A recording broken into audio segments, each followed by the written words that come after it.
کیا تم نے نہیں دیکھا کہ اللہ ہی رات کو دن میں داخل کرتا ہے اور دن کو رات میں داخل کرتا ہے، اور اسی نے سورج اور چاند کو کام میں لگا رکھا ہے، ہر ایک وقت مقرر تک چل رہا ہے، اور یہ کہ اللہ تمہارے سب اعمال سے خبردار ہے۔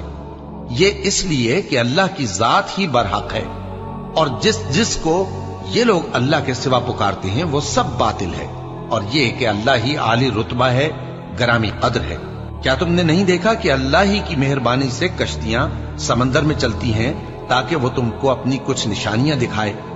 بے شک اس میں ہر صبر کرنے والے، شکر کرنے والے کے لیے نشانیاں ہیں۔ اور جب ان پر سمندر کی لہریں سائبانوں کی طرح چھا جاتی ہیں تو اللہ کو پکارنے اور خالص اس کی عبادت کرنے لگتے ہیں، پھر جب وہ ان کو نجات دے کر خشکی پر پہنچا دیتا ہے تو چند ہی لوگ انصاف پر قائم رہتے ہیں، اور ہماری نشانیوں سے وہی انکار کرتے ہیں جو عہد